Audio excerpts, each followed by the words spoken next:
Hey, everybody. Welcome back to the collective. You like that head turn? Great. Dude, here's what I was thinking. I don't know which I like best, whether I like the snappy movement that you just made right now, which has a certain amount of appeal, versus Hello. the collective. Welcome to the collective. It has kind of like cult leader kind of It's welcome to the it's collective. it's not quite Sigma International, but it's more of a Sigma Flare International. You know what I could do is add the Sigma initially and be like, welcome to the collective. I like it. There we go. It almost seems evil villain like. Right? I like it. I'm down with that. I think that'll be really good. While everyone is trying to decide whether or not I am an evil genius, perhaps they should like and subscribe and hit the notification bell. That way they can be one with, oh, that's a good one. I like that. Good timing. the eyes did it for me. I did. Yeah, that was awesome. Winter Storm. Good afternoon, all. Got on a bit late, even though I told Shaun I would be here during his chat. Well, good to Listen, have buddy, you. here's the thing. We were a little late starting, so Mhm. you're actually not late. It's us that's late. We were in the green room trying to solve all of the dolphin language problems that we normally work on. Yeah, there's a lot of squeaking and squealing. It's very hard to translate. So yeah, just in case you guys were wondering. Corey was going to hang out with us today, but he has not gotten back to me. So we will talk about our stuff anyway. Let's talk about Corey. Let's talk about talk Mad about Hatter Corey. Industries while he's not pretty here. awesome. He's pretty. Dude's I was wearing. great. Wonder where he is. Yeah, I was wearing double Mad Hatter. I had the Mad Hatter shirt on yesterday with the Mad Hatter plaid on, and he's got comfy stuff. I like his gear. The only Mad Hatter stuff I've got is the Op Pegasus Jump shirt, which is super a nice shirt. comfy. Oh, it's so comfy. Yeah, that's like it's some sort of special Corey cotton, is what I like to refer to it Corey as. Cotton. That should be his new name, Mad Hatter Corey Cotton. It is comfortable though, right? Yeah, it is 100% comfortable. It's soft, it's stretchy, and kind of smells good. It smells like victory. That's right. Freedom, airborneness. I wasn't gonna say victory, but smells like victory, man. You know, smell like victory. It really does. Apocalypse Now. That's a great scene. And you know what though? Napalm. Have you ever used napalm? I've personally, I've never dropped it, but I've been around it when I understand the smell of it. Mm-hmm. It is, well, it's kind of delicious, I gotta say. It's mostly gasoline, right? But it's a great scene, man. It is a great scene. I mean, it's so classic. It is same, you know, Charlie Don't Surf.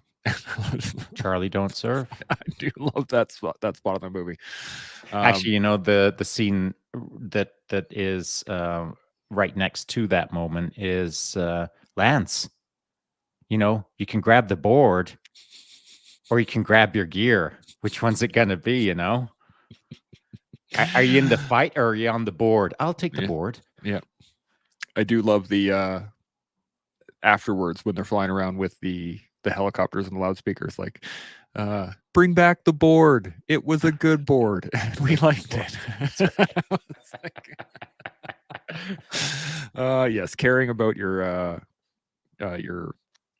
surfboard more than your men, the $1 million helicopters and the men themselves and all that stuff. But great movie, some great spots in there. Definitely pushed the boundaries at the time. It did, of like the psychological nature of it, I think, and I think a lot of people weren't quite prepared for how. Well, I don't think the actors were prepared. Yeah, they went through. My understanding is they went through. I mean, let's face it. First of all, they're Hollywood actors, so it wasn't that big of a deal. It's not like they went all hardcore Recondo, but you know, they probably had it pretty rough. No crustless sandwiches. The sandwiches came with crusts. So there was that. But I do understand they kind of got the boots put to them psychologically speaking. So that's good. Yeah. That's what was required. You know, I heard that or I actually saw something on TV. Satch, good afternoon. Good to see you. How'd the run go, buddy? Let us know. Yeah, let us know. I saw a kind of like a micro documentary, but they were talking about the guys from Black Hawk Down. Oh, and they had like actual Rangers coming in and they were like, we're going to put the boots to you. So I think it was like a 2-week course, and Yeah. they put them through it. Same thing with Saving Private Ryan. They had Rangers do it as well. And same with Lone Survivor, I believe. I believe so. Yeah, with the SEALs. Yeah. Yeah. But I think it has to be that way because, I mean, let's face it. I, Dude, it's a pet peeve of mine. You've heard me say it before. I try not to bark about it too much, but it is legit a pet peeve of mine. The fact that most of society hero idolizes Hollywood actors who are the weakest of the weak versus what they're supposed to be representing, which is the strongest of the strong that doesn't get any love. Yeah. So if you're a Radmaster 9000 special operator, you ain't getting the love, but like Charlie Sheen's getting the love. Are you kidding me? What is even happening right now? Yeah. You know? Well, it's because, and I think this is the kind of the crux of it, is the fact that there is the quiet professional concept, right? You don't go around with all of the crazy badass things that you guys do. Nobody talks about it. There's no fanfare. really, It's all no. quiet. It's just, yeah, these things happen. Cool. Awesome. Great. And so the problem is, for the average person in public, they have no concept of what it actually is that they do. All they see is in the movies, fast roping out of helicopters and smashing into buildings and blah, blah, blah. And none of them actually see what all that takes. First off, the planning, the execution of it, the pre-roll, the prep, and they did a really good job actually in a few, reminds me of, I can't remember the name of the movie, but it was about the 6 May, I think it's 1980, the Operation Nimrod with the SAS. They took the Iranian building. Yes. There was a movie about it. Yeah, there is. I can't remember the name of it, but I know which movie you're talking about. It wasn't a bad movie. I thought it was quite good, but what I really liked about it was the fact that they really highlighted the amount of prep and planning that went into it, and it was just like all day, every day, waking minute, man. Every minute. Yeah, get it better, get it faster, go faster, get better. Yeah. What happens if this happens? What happens if this happens? What happens if this happens? And that's literally what you do, and that's literally who you have to be. Yeah. And it's not a forced thing. You can't be in that game as a pretender. That's just got to be who you are. You've heard me say it before, the relentless pursuit of excellence in everything. Shaving a second off the fast rope, shaving a second off the whatever. It's just the way it is. It's the way it has to be. And so the issue that I have is, take a movie like that, and actors are trying to represent actual operators, but the actor can't represent the operator, so it skews the movie to some degree. Now there's a sense of what an operator is that isn't true. Yeah. It's a poor representation of what an operator is. You can have ex-operators come in and give some clarity to the directional staff on how things actually occur. But at the end of the day, the actor isn't tired enough. They aren't hungry enough. They're not scared enough. They've not made enough mistakes. They've not had enough wins. They haven't cried enough. They haven't done a lot of things enough in life to be truly in that moment and represented it appropriately. It's a fake world that they're trying to present as a real world, but they just don't understand what the real is. Now that I've said all that, I'm not hating on Hollywood, because there's a guy called Jeff Bosley. Yeah. And so I get all the time in the world for a guy like Jeff Bosley representing someone in the military or someone in special operations or someone in that role, because he understands. Yeah. He can translate it. I want Jeff Bosley to represent me, not like Robert Downey Jr. Yeah. Are you kidding me? Like, I wouldn't even buy a ticket to go watch myself as a movie if Robert Downey Jr. was in the lead role. I just wouldn't. I want someone who's legit.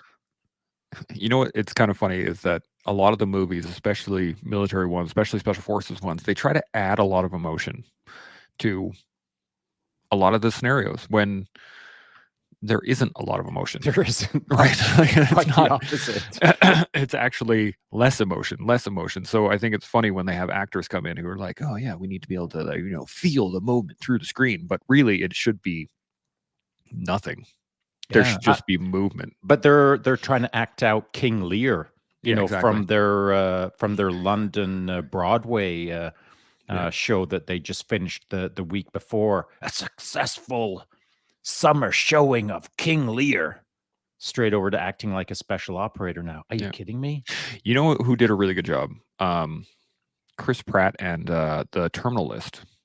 Yeah, I that thought was they did good. an excellent job, especially Yeah, all the operators and all of the different people. I mean, they used actual former yeah, it SEALs was and people good. like that, and even the explosive work. I actually was like, Yeah, this is there was a lot of things going on, and then, you know, that's Jack Carr, of course, yeah, paying very close attention to hmm the details of the moment. So that's the distinction. It's not just details; it's the feel, yeah, it's the vibe, and details don't give vibe. Vibe gives vibe, and the hmm only way you can understand how to push out the right vibe is to have been in the vibe. yeah. Robert Downey Jr. doesn't understand the vibe. No, you know, it's actually I was mentioning this to you in the green room the other day was the fact that there's a feeling when you Mhm. walk into a room full of operators and like the vibe it's an actual thing. You can walk in and you can feel it and go, oh. And you Mm, almost like you just like I need to stand taller. I need to mhm. I need to more eye contact kind of deal. Especially if this happens. All 4 guys do this. Yes, exactly. Yeah.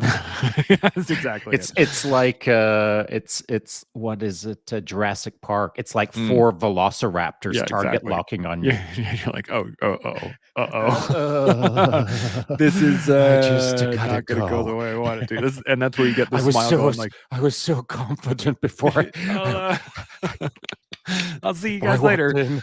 Yeah. So Sat says it was a fun Sunday run. Good. Hey Satch, good job on the run today. He says thanks, Winter Storm. But Satch mentioned Argo. Argo is a different movie. That's the one Oh, yeah, about that's right. That the getting was, the with Americans out of Ben Iran. Affleck, Ben wasn't it? Affleck, and it was Yeah. so wrong and Yeah. horrible, horrible. They really downplayed the I can't remember his name, the Canadian Canadian ambassador. ambassador. Yeah, that I've did forgotten his name. like all the work, but I forgot Yeah. his name. Yeah, it's Oh, unfortunate. jeez. It's right on the tip of my tongue as well. Yeah, I wanna say his last name was Taylor, but I don't know why I'm thinking that. No, it wasn't. yeah. See, I'm Anyway, thinking. Yeah, anyway, it doesn't really matter. But that's right. the Argo, I did not like that movie. I thought it was, and this is where I have a hard time with Hollywood. I guess this, if we're gonna have a conversation about Hollywood, let's have a conversation about Hollywood and Check. military. My biggest issue is the fact that they try to insert stuff, They do. That's it. right? So That's instead, right to it. That's the thing. it drives me nuts when things are, they want flash or they want pomp or they want romance or Or the agenda, or whatever. agenda. Oh Yeah. man, yeah, like Hyena Road Oh, yeah. um, Yeah, yeah. drove me up the friggin' wall with No all of doubt. the love story and the random like we're trying to do. Oh, there we go. Satch has got it. Kenneth D. Taylor. That's it. So there you go, There you buddy. go. Thanks, Yeah. Satch. Appreciate that. It was the Kenneth part that was messing with my head. Yeah, There we go. I remember there was a K in it. Anyway, it doesn't matter. But yeah, that one drove me nuts. Passchendaele, same thing. You Again, know what? I don't think I've seen it. it's of a similar. I mean, it was done by the same guy. I can't remember his name now off the top of my head. He's the main actor as well. He was in Due South. I don't know. Anyway, anytime you take a movie and you take an actual event or an actual piece of history and then try to make it realistic, but then just start adding stuff into it for I don't even know why you would add Well, stuff it into it. becomes Like agenda based, I think, you know, like it's someone feels that they need to give a message in the movie. They Paul need Gross. to Paul Gross, that's right. Thank you. They need to teach us all a lesson through the medium of Mm, and bro, I don't need a lesson from you. Just let me view things and I'll figure out the lesson by myself. Don't spoon feed me. Just yeah. tell the story, you know? I think that's we when we were talking to Jeff, we talked about the story, right? And the fact that I was actually telling one of the white belts today at jiu-jitsu is that the story, when told correctly, the meaning and the agenda and the possibilities of whatever it is that that story can provide to people will become apparent when told correctly, Mm-hmm. versus being jammed down your throat. Mm-hmm. Right? And it's but then again, there are also great movies that are just fun, turn your brain off violence, like The Expendables.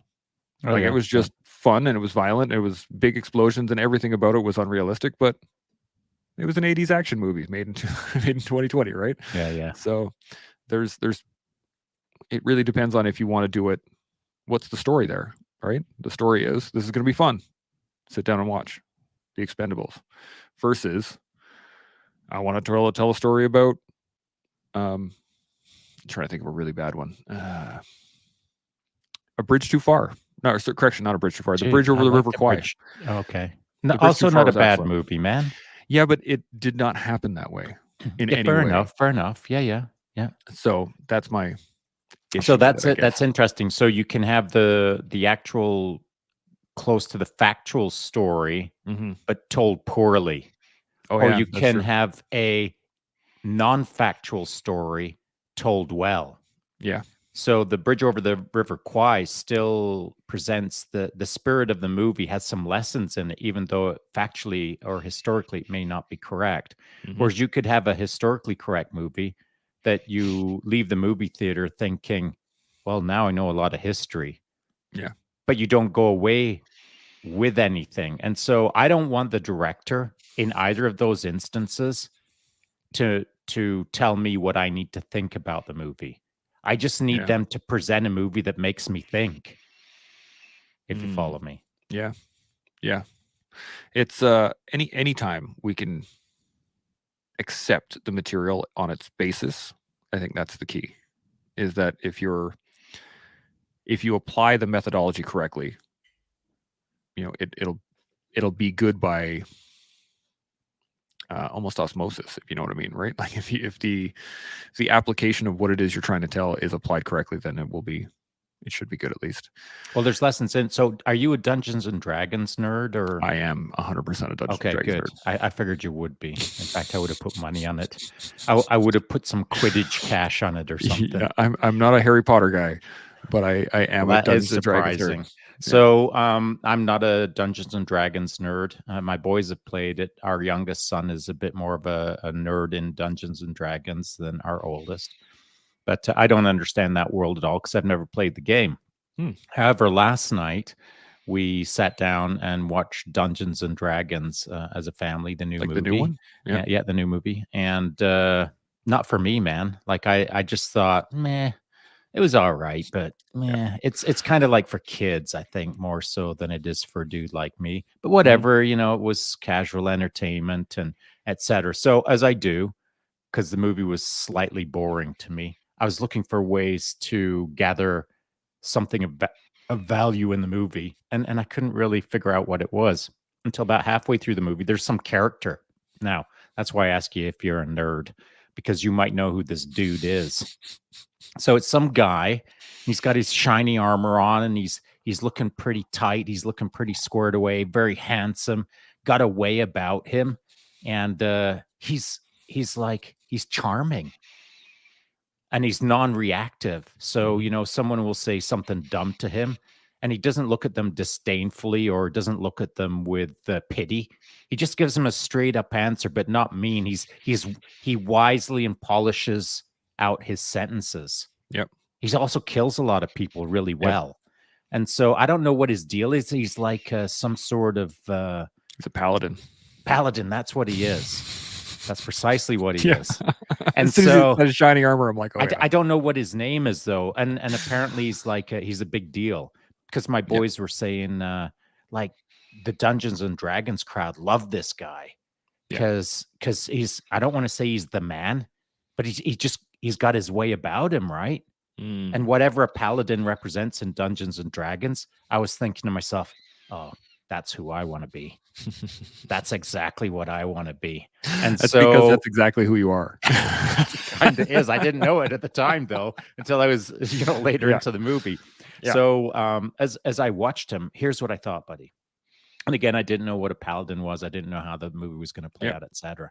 But right from the get-go, I thought, there's something about this guy. He's got the right vibe. He's got the right message. I like the way the movie is portraying him. So it didn't really matter what I didn't need to know anything about the guy. It was the vibe that Yeah. was right for me. And so Hollywood in this moment kind of nailed the balance between someone who can take care of business, but someone who doesn't annoy you, you know? Yeah. Yeah. And apparently It's this guy's well known, like in the D&D world. He has a name. I don't know what it is. yeah, I'd have to look into it a little bit, but I haven't seen the movie yet, so I'm not really sure. But the concept of a paladin is the when I say picture the typical knight, Mhm. full chivalrous, noble, all of the tropes. That's what a paladin is, but it also adds in um, there's a religious component to it, right? So paladins Right. are guardians of a particular god or Mm. follow pathway, So they have a kind of stuff. cause to They some have a cause, degree. exactly. Mm. So they believe in themselves Right, right. 100%, and they believe in Alright. what they're doing. Alright. But they're That's also key. Yeah. they're military men. They are or military men and women. You can be both male and female in the game, but the they're well versed in martial skill. So like if you picture the stereotypical knight in shining armor, right? Someone from the, Arthur's Camelot, that kind of Right, deal. right. That's what a paladin is. I And, do love a little bit of Arthurian legend. yeah. And so it makes sense that you would connect with that person because that's who you are. It That's the kinda type is, of I person you suppose. are, right? You have a lot of martial skill. You believe in upholding the law. You believe in upholding a purpose. You believe in having, you believe in your own self and what you're doing. And like, you don't Yeah. go into anything without that purpose. That's what a paladin does. My only regret, though, if I have to be a paladin, is I don't have, like, some sort of, Gucci, magical powers as well. I They do do. like the idea of having a little They bit of do. wizardry and oh, good. Okay. Yeah. Then I'll Yeah. now I'm good. You get like holy spirit stuff, and you can use a lot of the times one of the major. I can't believe we're getting into this, but one of the major Why spell sets not? that You're a nerd. I am a nerd. I'm learning. It's Uh, good. one of the major spell sets for paladins, especially, is to heal undead. So that they're good at taking Ah, on undead creatures, zombies, and skeletons okay, and things like okay. that. So they usually they're sent into dark dungeons to go root out evil, that kind of stuff. The neat Sounds thing like, about am I flying to Washington, then? Is yeah, that what's happening? yeah, you're gonna be that guy. But here's the thing: about D&D, why I think the movies don't get it quite right, and they never will, because actually the only set of, I guess, a TV show that gets it kind of right of what D&D is like is there's a new sorry, Chance, the tier 1 D&D operator. Dude, he's so tier 1. So I'm geeking out right now pretty hard. There, Right now, he's parachuting into his board game you know it. at night. And Satch says it's Zank the Paladin. Apparently, is the name. Maybe that's it. I'd have to look Yeah, I into it. think I'm not that 100. yeah, I think percent that is it. Yeah. I'm not sure whether or not that, like, why that would be famous or not. But Oh, dude, I thought you said you were, like, tier 1. well, apparently not. That's the thing. So anyway, the thing about D&D, what makes it special, is that each game is different That's based right. on who you're playing and how the dungeon master engages you in the game. Yeah. So you're getting a story told through somebody else, and you get to act in and amongst it. So the problem with the movies is that they are very linear, Well, it's right? It just fixed. Yeah. they have a fixed plan, right? Whereas a lot of times in D&D, things just go off the rails, left, right, and center, Mm, all the time, because it's all based on chance, right? You're rolling right. dice to Yeah. determine whether or not you do things. It doesn't matter how skilled you are. Sometimes you're going to screw it up, and you're going to screw it up big. For instance, this is a side story. I was playing a game a long time ago. A buddy of mine, we were actually playing a Star Wars version of D&D. Of course you were. Of course you were. Exactly. Unbelievable. And one of the characters had first aid capabilities and came upon somebody who was injured, had a giant hole in their leg. And he was like, well, my first aid skills, He rolls it. He has a very high number. He goes, oh, well, I can use my blaster to cauterize the wound, and then that'll help get him to a hospital. And I was like, okay, roll. So he rolled for the shot, and he rolled to hit, which shouldn't be that difficult, but he actually botched the roll. So now, as the dungeon master, I have to make a decision on how bad that is, right? So if you think of it, if you take a pistol and you were trying to shoot it into a hole that had been previously made, and you botched that hard, how bad would it be? What would happen? It wouldn't be great. Someone would be annoyed with you. Very much so. So Me. I had to play it in a certain way. I had to tell the story of what happened. And because they were in a crowd, somebody bumped him. It shot his elbow up, and he actually shot the person in the head instead of cauterizing the wound. And that's basically the dice roll, right? So now everything changes, because of course, instead of running up to somebody and going, hey, I can help you, and then shooting him in the face, right, the crowd then changes, right? And then so the story adjusts and goes off the rails based on that, which is why D&D is fun in my mind. But that's what I hear. Yeah, I think I would have been more interested in it, and this is just how my head works, and it's petty. I know I'm about to be petty, and I can't even help it. I'll give it to you. So I would like D&D more, if not for the fact perhaps that there's a little while there where all the Hollywood actors needed to stay in front of the camera when there was no camera work to be done, and they were just getting their little D&D groups together and really making a big deal out of it. Yeah, here we are, Mark Wahlberg and the gang with our secret D&D club that no one can ever know about every day on the front line of every internet newspaper. I mean, it was ridiculous for a while there. Well, and this is it's an unfortunate part of when they try to make things a big deal that aren't really a big deal. Like it's just it's a hobby, and it's fun, and you get to hang out with your friends, and you get to tell stories and have fun, and I think that's great, except these kind of things get spoiled when they turn into flavor of the week. Yes, exactly. You know what I mean? It's just, can everyone just chill and be cool? Yeah, unfortunately. I mean, I remember when somebody was saying Vin Diesel used to play D&D, and he did. He played D&D quite a bit. He still does. But because he was in the Fast and Furious series and he was all famous, and everyone's like, oh my God, Vin Diesel plays D&D. And it's like, so what? it's very similar to going and playing tennis with your friends, or going, it's a hobby that he enjoys. It's not a big deal. I don't know why that's an issue. But, Winterstorm says, why do I see Michael Scott's face when you tell that story, Chance? I don't know. Why do you see Michael Scott's face when I tell that story? That's the question.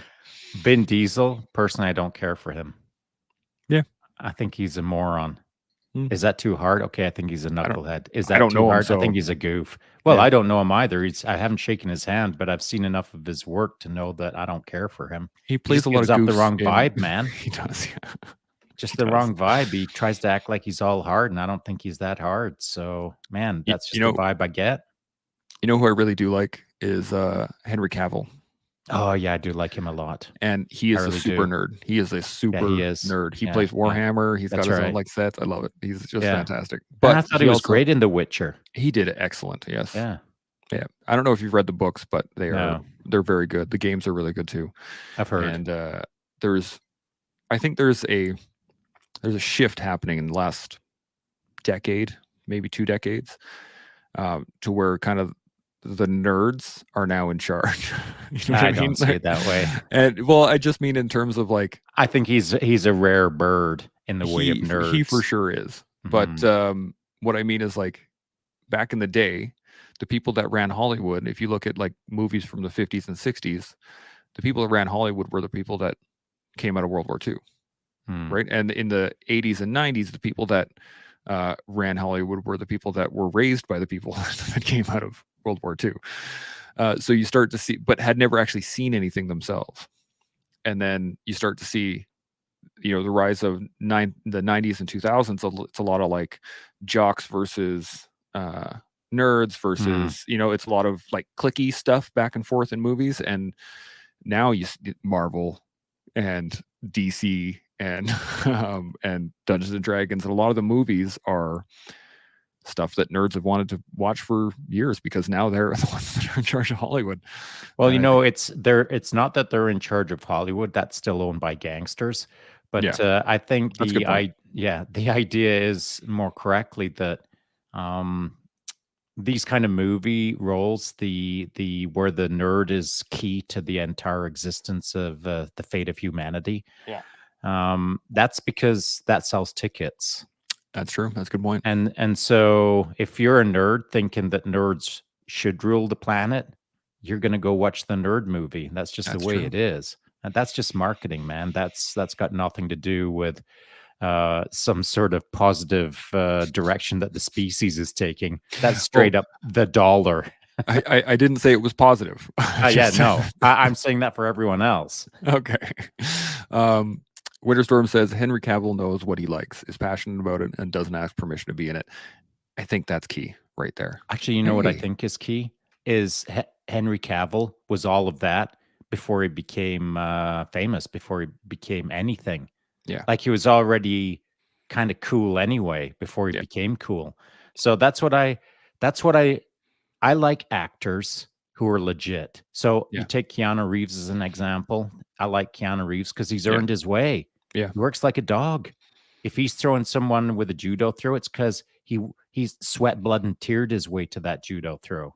100%. And so same with Henry Cavill, man. Like, I mean, he's a hard worker. And he was doing the hard work before he showed up to do any work on Hollywood.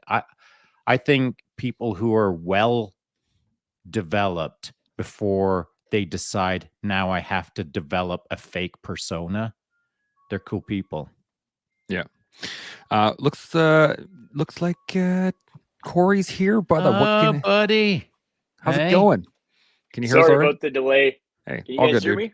Yep. Yeah, for sure. Looking fresh shaven, by the way. Ooh, clean. Hey, Yeah, I had to looking look at fresh. the break. It's not so Mad Hatterish, but That's okay. got the old okay. baby face again. Got rid of some gray hairs.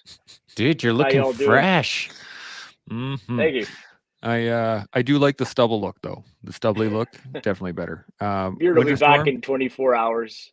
That's actually what it looked like this morning after clean shaven. So Perfect. Well done.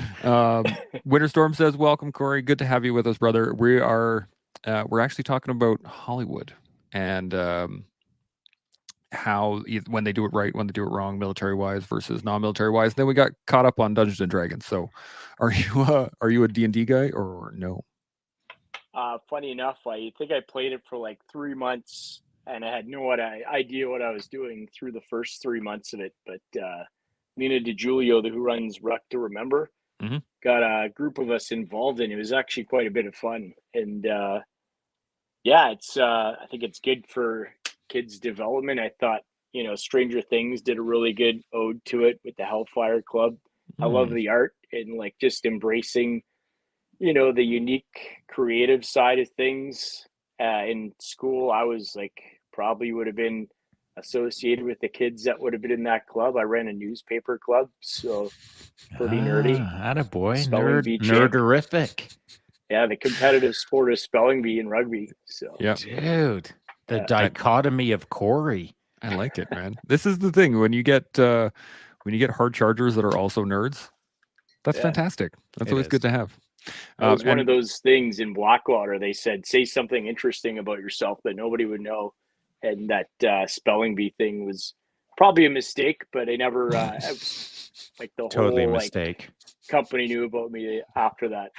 100% a mistake, but still kind of cool. Yeah, something unique, right? Well, Contact it sport is make spelling. sure everyone knows exactly who you are, right? You're That's the right. spelling bee guy. Yeah, that's right. Like within minutes, you're that guy with that call sign.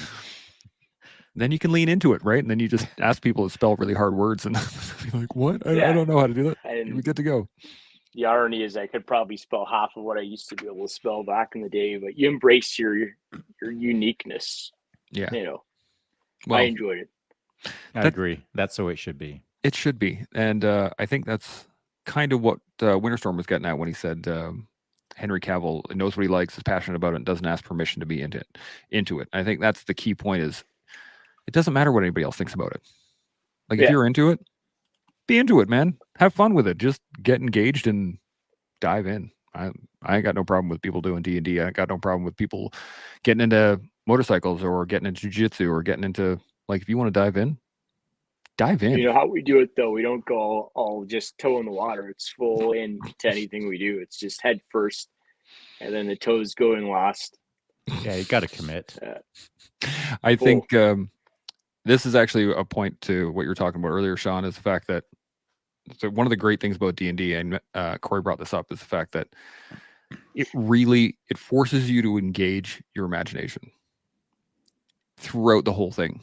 And it forces you either to engage in who you are at your heart, which a lot of people that are military usually do, Shaun, where if you were to play, you'd probably play a paladin because that's who you are. Yeah. But the fun part is when you get into it more, you start to explore the other sides of yourself.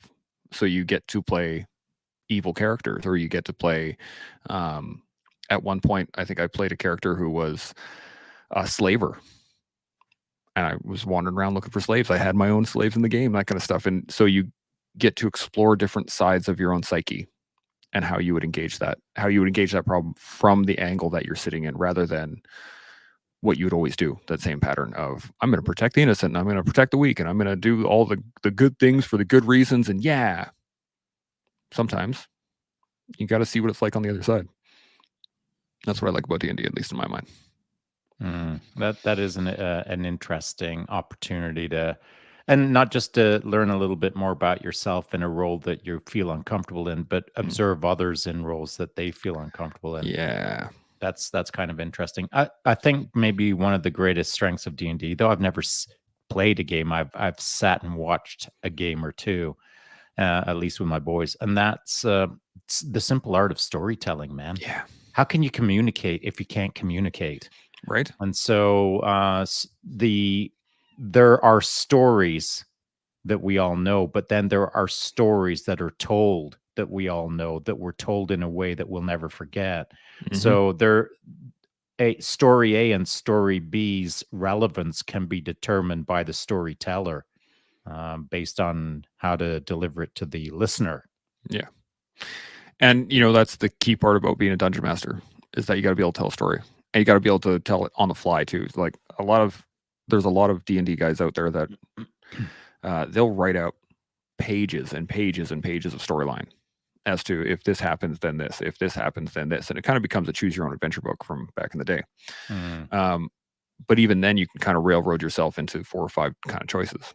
Whereas, really good dungeon master will be able to start a story and then kind of throw away the script halfway through when the characters aren't following anywhere near where you're supposed to go. And you're like, okay, well, let's see where it goes, and then come up with the story. That's pretty much what we do here every day. I mean, that's what I do, at least. Yeah. The podcast, I don't even know if we have a plot. I got a question for you guys in respect to this specific point. What would you prefer to have? Let's pretend that right now we're in a D&D game called Life. Okay. What would you rather have? The pre-thought out 4 or 5 potential pathways that the story could go, that you're fully aware of and you've already thought them all through. So you've got 4 or 5 different options. Would you prefer to run your life game that way? Or would you prefer to run your life game with I'm just in real time, baby. I'm just flowing and making the right decisions? Which one? What do you think, Corey? I'm going to put you on the fire. I think I'd be like Bruce Lee, flow, be like water. Just go with the flow. Let it I really be like as that. It comes. If there's only 4 to 5 potential pathways, I think I'd be disappointed that there's only 4 to 5 potential pathways. If there's 10, I'd be disappointed. I'd like to think the possibilities are infinite, and not knowing what's coming around the corner is making things more interesting than predicting the next 25 years of what's supposed to be coming down the corner. If you just do, the bare minimum of the status quo, that's no fun. Yeah.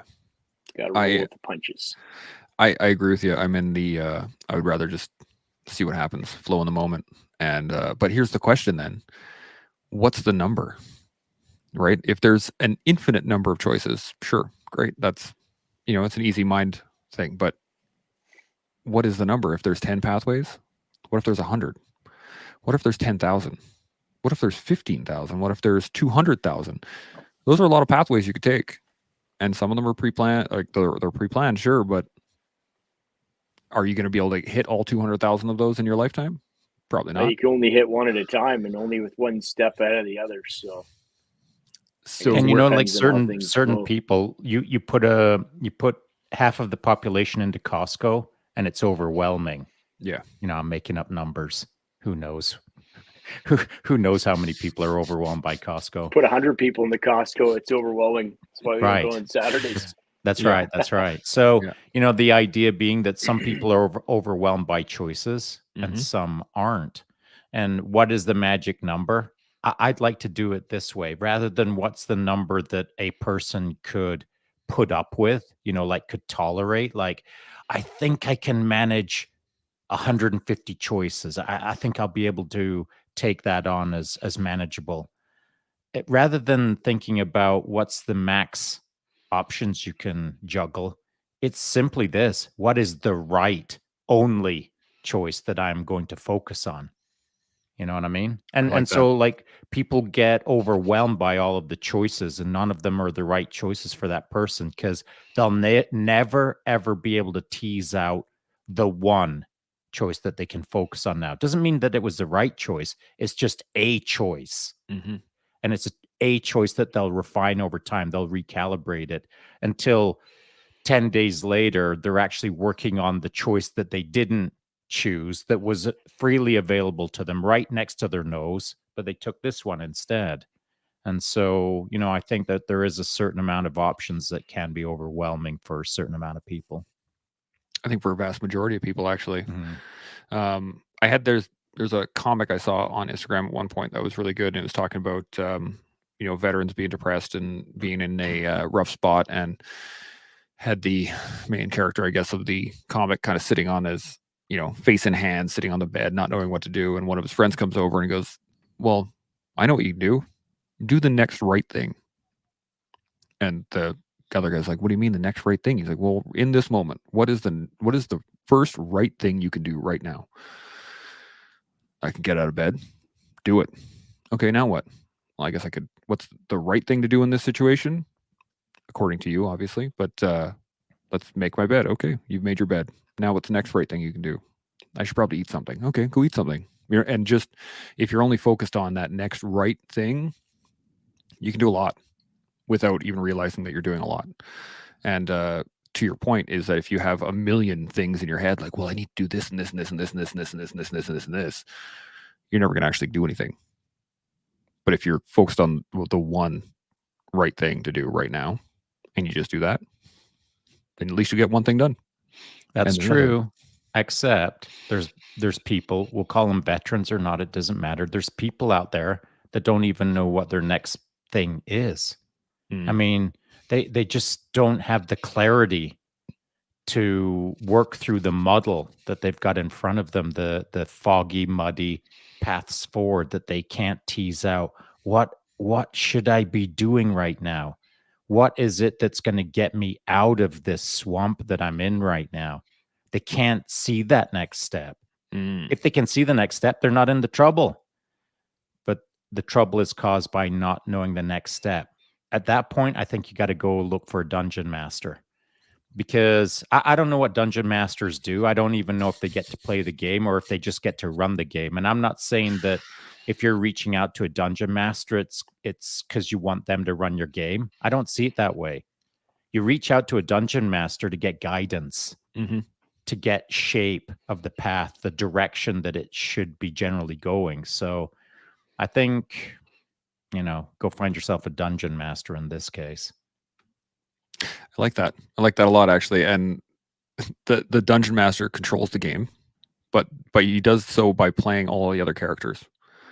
So it's not that I can, as a dungeon master, if you guys are my players, I can't tell you guys, you need to go down to this dungeon and you need to clear this out of enemies. That's not how it works.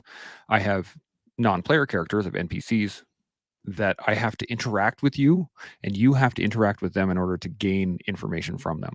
So as a group of heroes, you walk into an inn, there's a barkeep, and there's a whole bunch of people sitting in tables. What do you do? Well, I'll tell you, in most cases, most veterans don't interact except with Exactly. themselves. Mhm. So they'll walk into the tavern, go straight into the corner, maybe by the fireplace or not, Mhm. and then just order around. And that's the level of interaction that occurs with a tavern. Exactly. And then so that's my job as the game master to give guidance, right? I would be so the barmaid comes over to your table, offers you up the special of the day, which is a stew, asks if you want anything else, and what do you do? And then you would interact with me. Well, I'll tell you what doesn't happen in real life is that. So, it's a bunch of guys, they go into the back corner and they don't interact with anyone, and nobody's the wiser and nobody gets any further ahead. So how do they pull further ahead? In the real world, in that real tavern, in the real back corner where they're really not interacting with anyone. If they don't want to interact with the world, if they just want to interact with their tiny little group, how is it done? How do they get better? That's a good question. Corey, you want to jump on this at all? Just listen to Shaun. I think he's pretty much nailing it. I was tying that into kind of business ideas and the whole dungeon master thing. How does that tie into, small business and entrepreneurs and how they operate things and work with their teams? It's kind of the same thing. Like the dungeon master is a person that kind of drives the ship.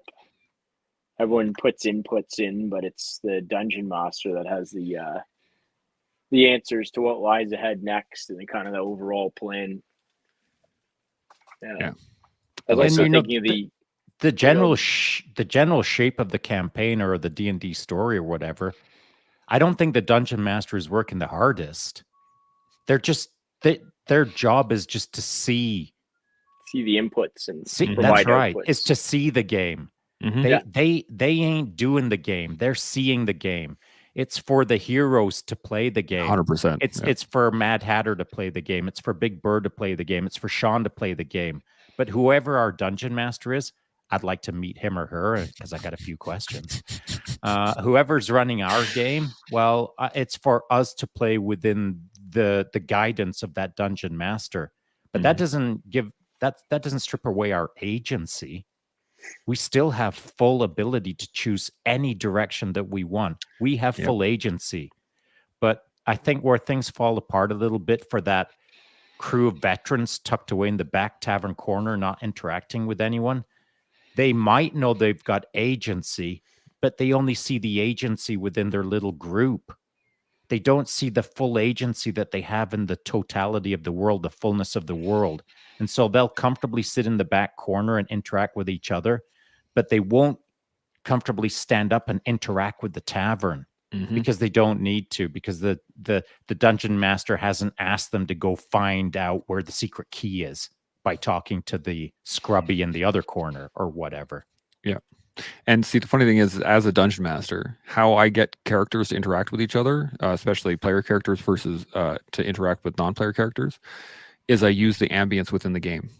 So if you walk into a town, you have a group of players and they walk into the tavern and they go into the back dark corner and they don't interact with people, and the barmaid comes over and they order drinks and that's all they do, and nobody actually moves the game forward in any way. I shape the world in order to engage them. And that's my job as a dungeon master. So now translate that out into the real world. So in the real world, it's the same thing. Is that this is the funny part, is that you said if there's a dungeon master running our game, you want to ask some questions. Well, here's the thing. You are the dungeon master. It's kind of true. And you're the player. So you have to be able to switch modes back and forth on the fly. If you're the player character and you're wandering around doing all kinds of cool, crazy stuff and you're having a great time, awesome. You also need to be the dungeon master who goes, well, what kind of wrench am I going to throw into this one? So now what about we'll call them 4 guys in the dark corner who ain't interacting? How to tweak them up so that they're actually improving in life? Well, that is the main question. As the dungeon master in that particular thing, and I've done this before, I started a bar fight with the non-player characters, right? That then engaged them. That's going to happen. I mean, like, you don't even have to start that. Right? But what I did was I had one of the NPCs get thrown into their table, and then they engaged into combat right away. And so they start fighting, but that engages the story because they're now engaged in it. And so I was able to not quite manipulate the story, but I had the fight break out. I had guards come in. They got arrested. They got taken to the jail, and then the magistrate said, "Hey, if you want to pay off your debt to society, you can go clear out this dungeon." That And sounds like a standard issue Saturday night. Yeah, well, it kind of is, but that's also the path that I wanted them to go down anyway. So it forces me to railroad somebody sometimes, but if the player characters want to engage more, then it's less railroady.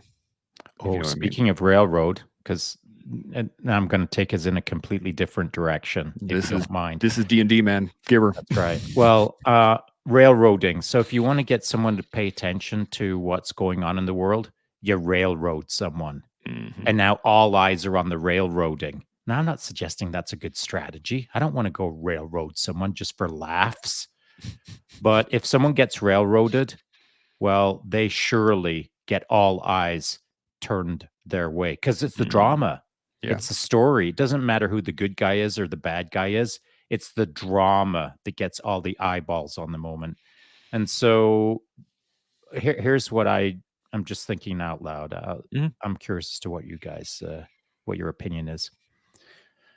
Some of the good things that happen on the social media, at least that I get to see, it doesn't have much drama involved in it. They're just like success stories, man. They're like good, heartwarming, attaboy, you get a nod success stories. Small and big. It doesn't matter. But there's just no drama in it. Yeah. It's just success. It's just good, encouraging people doing good, encouraging things. But it doesn't get the eyeballs on it because it's a happy moment. When it goes sideways, when it's the bar fight in the D&D game, all eyeballs are on that because it's the drama. Yeah. Yeah. You know why You know a what I lot mean? of people don't see that as well is I think the analogy like the iceberg, people see success is the outcome, the visible part of it. But what's underneath, what people don't see is the hard work, the time dedicated, taken to pursue goals in business, for example, sacrifices that are taken from regular time off on weekends or after work, the effort and patience it takes to grow and do things to be successful, habits and discipline that you apply from things you learn. For us, it's in the military, taking those tools, learning and applying it, and then all the things that we had to give up, the sacrifices you make. When people see success, they don't see what's underneath it or the amount of times that people have failed to get there, the perseverance to keep trying to over and over again achieve those results. They just see like an end result. So kind of ties into that point where you see, that water line, above the water line, the visibility of it all. You can apply that to pretty much everything. Like when we see the success of your new belt there, the belt upgrade, you don't see the time put in on the mats, the fingers. We should see it though. Tiredness. We should have seen some of that. A little bit we see it, but not to the extent that people would understand what it took to get there. Yeah, for sure. Yeah, I got some video actually. I'm going to be putting out in the next couple days of me getting my butt kicked by a 19-year-old brown belt. So that's part of it. And I really like the analogy of the iceberg in that the only thing stopping people from seeing all that hard work, all the stuff underneath, is putting their head under the water. Right. All you got to do is actually take the second to look and go, oh, wow, look at this. Like, then you can actually see it.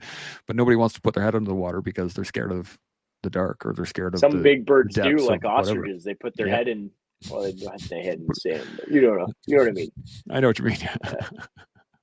But that's the very fitting. And it's actually quite funny, Shaun. You've been playing D&D for years without even knowing it. As a coach, you are the dungeon master. That's exactly what you do. You guide people, sometimes overtly, right? Sometimes with the knife hand. Other times it's, a little bit of cloak and dagger. Sometimes it's just a seed planted in their peanut, as you like to say. But that's what a coach does, right? That they move people forward through all kinds of different ways, from total overt, you need to do this, in order to succeed, to have you ever thought about whatever, and then letting that grow and kind of take hold of something. And so I think you've been playing D&D for years. You just haven't realized it. Yeah, I just didn't get my nerd button. That's probably the only thing that's holding me back. You know, so Corey, you'd mentioned the iceberg idea, and I do agree with that. And people just do see the tip of the iceberg. They don't get to see the hard work that is required to float above the water. And, you know, we're talking about, well, if you want to find out what's underwater, stick your head underwater. Well, hey, listen, some people are uncomfortable underwater. So you don't even have to do that step. You just got to ask a dungeon master, or you just got to ask the iceberg that is visible. Hey, visible iceberg, how hard was it to get to be visible? Well, sit down, let me tell you. And so that's something that I think really could be, both of those things could be done more of in the 100%. veteran community for sure. There's not enough iceberg stories, the visible and the non-visible. And I think both of those stories have to be told, because in their own right, they're both amazing, successful stories. The outcome is the one that everyone chases, the visible iceberg. But the real win, in my opinion, is the stuff that isn't visible, all the struggles, all the hardships, all the sacrifices, all of the stuff. That's the gold, man. Yeah. And things like the collective are an excellent avenue and resource for opportunities like that to outline those successes or those icebergs or different analogies of success, however it looks, whether it be a belt or something else, somebody pursuing something they love that they're passionate about, and showing others how to succeed in chasing your passions. I do really want to focus a little bit more on the inspirational aspect of what we're doing over here by having good people show up as guests and encouraging others to understand that I did it, anyone can do it.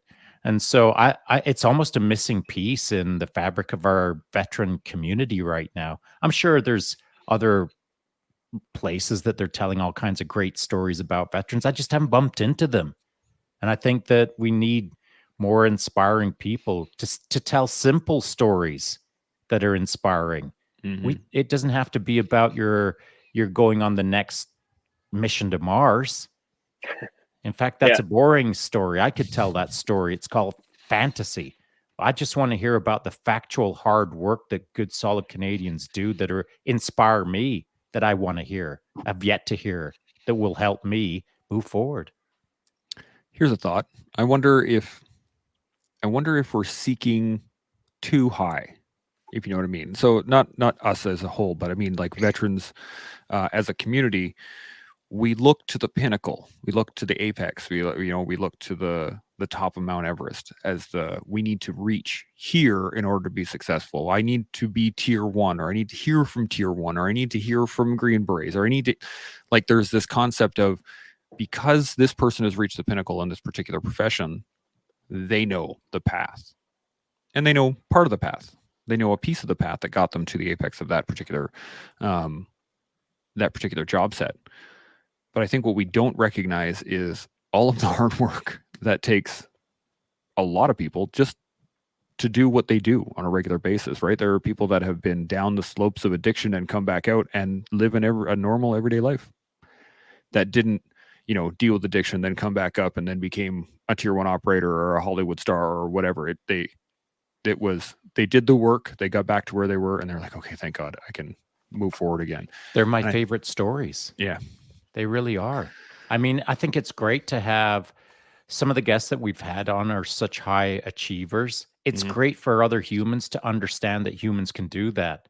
Yeah. When I was born, I didn't know how to do anything. I've taught myself a bunch of things. The Army's taught me a bunch of things. The world has taught me a bunch of things. But I never showed up special. I earned it. And I earned it because I knew it was earnable by seeing others earn. And I just knew if they can do it, others can do it. That's what I want other people to understand, but not on the flip side of the coin, but as part of the conversation. We all also need to understand that as long as you're doing your best, you can do great things. But those great things don't have to be like invent a new space shuttle. Yeah. There's people out there that have done simpler things that are greater than anything my life will ever turn out. So I do agree. We don't have to reach for the stars and bring in all the astronauts on the podcast. Yeah, I was just thinking of, sometimes the hardest thing can be breaking the cycle of trauma, right? Sometimes if your parents were alcoholics, sometimes that is the greatest accomplishment is not drinking or spending your life trying to help people like that, or doing things some people might see it as a simple nature, but if all you know is violence at home growing up, you are highly likely to transfer that violence into your life as an adult.